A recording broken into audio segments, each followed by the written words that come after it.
অপরাধ হয়, তাহলে সেই ভুলের শাস্তি বা সংশোধনের সুযোগ আপনারা আমাদেরকে দিবেন। কিন্তু মাননীয় প্রধানমন্ত্রী জননেত্রী শেখ হাসিনাকে দয়া করে আপনারা ভুল বুঝবেন না।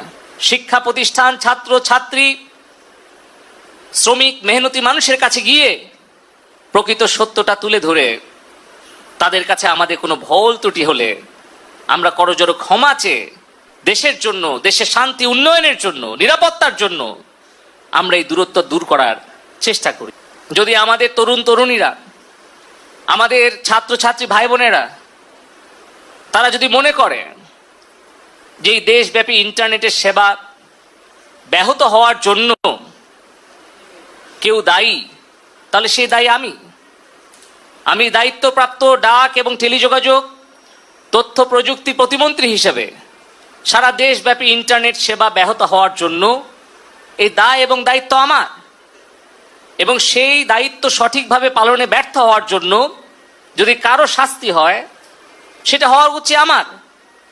কিন্তু কেন দেশ বিদেশ থেকে মাননীয় প্রধানমন্ত্রীকে আক্রমণ করা হচ্ছে? কেন তার বিরুদ্ধে সমালোচনা করা হচ্ছে? কেন সারা বিশ্বের কাছে গিয়ে বাংলাদেশের ভাবমূর্তি নষ্ট করার জন্য নোবেল বিজয়ী অর্থনীতিবিদ ডক্টর ইউনুস চিঠি দিচ্ছে?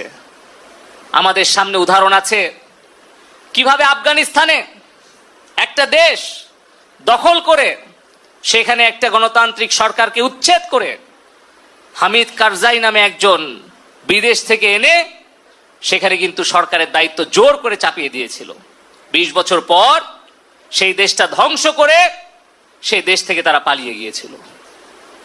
এই বাংলাদেশ নিয়ে আবারও ওই রকম হামিদ কারজাই মার্কা একটা সরকার বসানোর জন্য বাংলাদেশে কিছু মুখোশধারী স্বাধীনতা বিরোধী চক্রান্তকারী বিদেশের এজেন্ট তাদেরকে গুছিয়ে গুছিয়ে আপনারা দেখবেন যে তারা টেলিভিশনের সামনে এসে অনেক ভালো ভালো কথা, মিষ্টি মিষ্টি কথা বলছে, কিন্তু তাদের পেছনের যে ষড়যন্ত্র সেটা হয়তো উদ্ঘাটন করতে আমাদের সময় লাগবে, সেটা হয়তো দেশের জনগণকে উপলব্ধি করতে সময় লাগবে, কিন্তু সেই সময়ের মধ্যে আমার সোনার বাংলাদেশের যে ক্ষতি হয়ে যাবে সেই ক্ষতি কিন্তু আমরা কোনোদিন কাটিয়ে উঠতে পারবো না।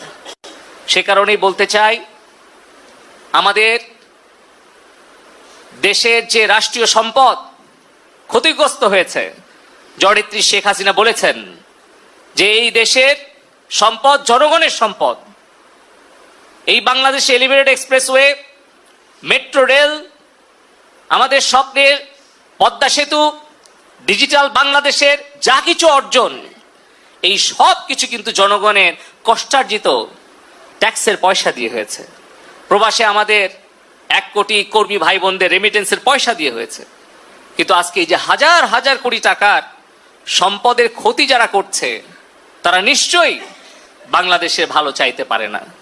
তারপরেও মাননীয় প্রধানমন্ত্রী জননেত্রী শেখ হাসিনা বলেছেন যে আমাদের দেশের সম্পদের ক্ষতি আমরা পূরণ করতে পারবো, কিন্তু আমাদের তরুণ প্রজন্মের হৃদয়ের যে ক্ষত সেটা কিন্তু আমরা পূরণ করতে অনেক হয়তো সময় লেগে যাবে। সে কারণে আমি বলতে চাই, আমাদের কারো যদি দায়িত্বে কর্তব্যে অবহেলার কারণে, আমাদের ব্যর্থতার কারণে যদি আমাদের তরুণ প্রজন্ম আমাদেরকে ভুল বুঝে আমাদের প্রতি ক্ষুব্ধ হয়, তাহলে সেই দোষের শাস্তি আমরা পাই। যদি দায়িত্বে কর্তব্যে আমাদের অবহেলা হয়, যদি আমাদের সেই শাস্তি ভোগ করতে হয়, আমরা সেই শাস্তি ভোগ করতে প্রস্তুত আছি। যে কোনো সিদ্ধান্ত মাথা পেতে নিতে রাজি আছি। কিন্তু আমাদের কষ্ট হয় যখন আমাদের কোনো ভুল বা আমাদের কোনো ব্যর্থতার কারণে আমাদের প্রাণপ্রিয় নেত্রী জননেত্রী শেখ হাসিনাকে দোষারোপ করা হয়, তার বিরুদ্ধে সমালোচনা এবং ষড়যন্ত্র করা হয়।